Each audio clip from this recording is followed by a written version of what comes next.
We've got the Raiders going up against the Ravens.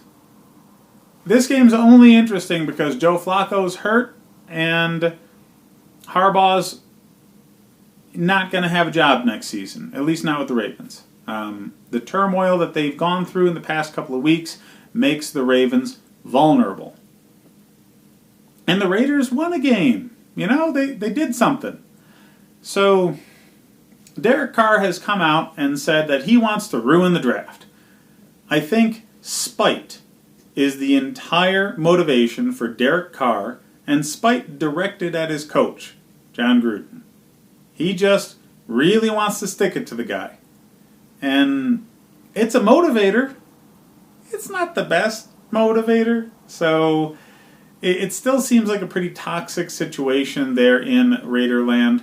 Maybe when they move to Vegas, they can just go on a drinking bender, you know, hit up some of the, like the Bunny Ranch or something, and all get along, you know. Just do some gambling to work all that rage out of their systems.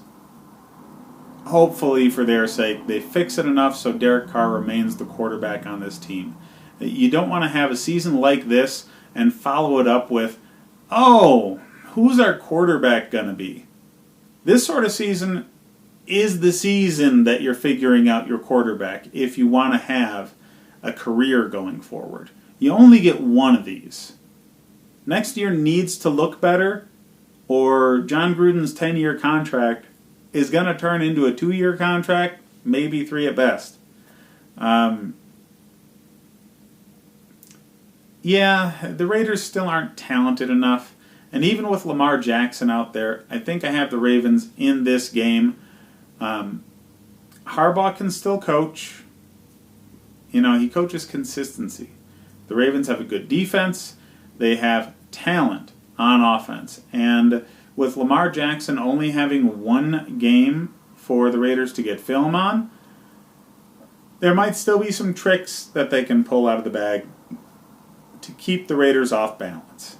The Raiders have gotten rid of most of the talented players on the team. Derek Carr and the tight end Cook are the only people worth talking about from a fantasy perspective. Carr should not be started. He shouldn't be even thought of. He should be on the waiver wire for every team for every league right now.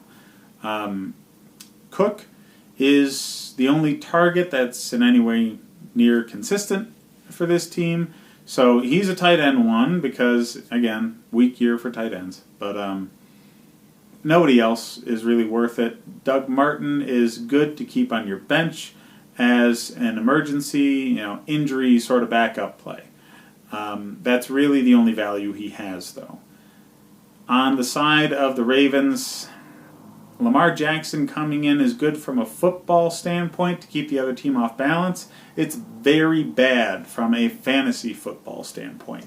He takes away from the running of Alex Collins, and he takes away from all of the receivers. They don't throw the ball, at least they didn't last week, really well at all with Lamar Jackson in there. So all of this new wide receiver core that the Ravens got in the offseason has been made useless. Don't start any of them. Don't think about it. Alex Collins is a flex play, and don't think about Lamar Jackson. I mean, he'll be fun to pick up and think about on your bench, but don't put him in your lineup. Almost every quarterback in the league is better to play from a fantasy perspective than this guy. So it's going to be not the greatest game to watch. They're two pretty bad teams right now. I got the Ravens just because, it's a Black Friday sale in Raiderland right now. They're just getting rid of everybody, so they don't have any talent to keep up with anyone.